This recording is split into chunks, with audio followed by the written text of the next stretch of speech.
Hello. Hello guys.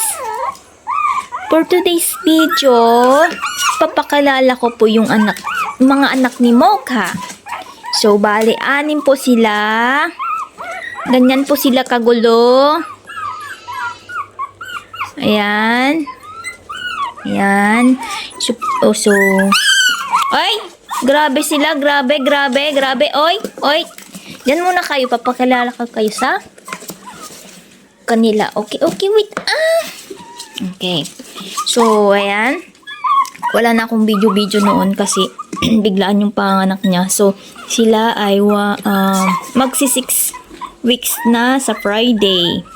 So, nanganak si Mocha noong February 14.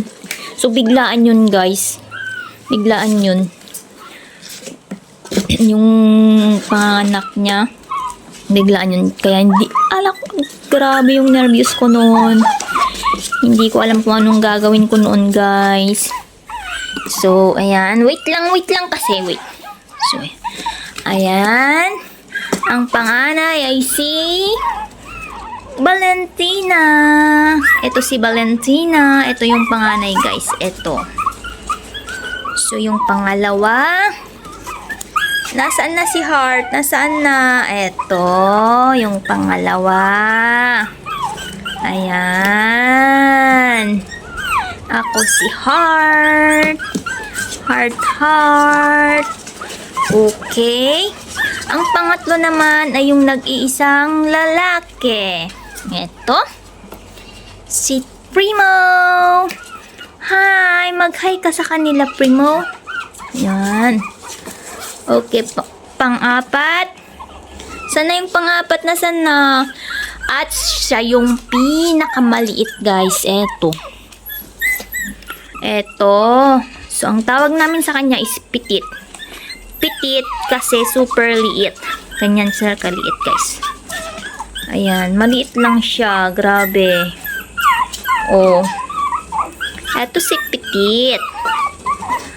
So, bale, si Primo lang ang nag-iisang lalaki sa kanila. The rest, girls na silang lahat. Siyempre, malamang. Asan na yung panglima? Nasaan na? Eto. Ito yung panglima. Yan. Ito. Ang tawag namin sa kanya is Baglan. Baglan kasi namatay na siya noon. Tumigas na siya noon, guys. Ito. Pero hinilot namin dito. Ayun, nabuhay sa awa ni God. Ang laki na rin niya. So, ang bunso ay yung pinaka sa lahat. Eto, pinaka-bully, pinaka-malaki. Tapos, ang ingay niya. Saan ka pupunta? Maingay siya. So, ang pangalan niya is si Love. Love. Mag-hi ka sa kanila, mag-hi. Ay, sos. Nako. Super. Oh, ayan, wala na. Magsisitakbuhan na ulit ng mga to. Wala na. So, ito yung mga stress ko ngayon. Pero sila yung tatanggal ng stress ko. Ano yan? Ang gulo. O, yung face niya, oh. Okay, guys. Magbabay na kayo. Magbabay na. Ay, magbabay na. Bye-bye. See you sa next video, guys. Bye-bye.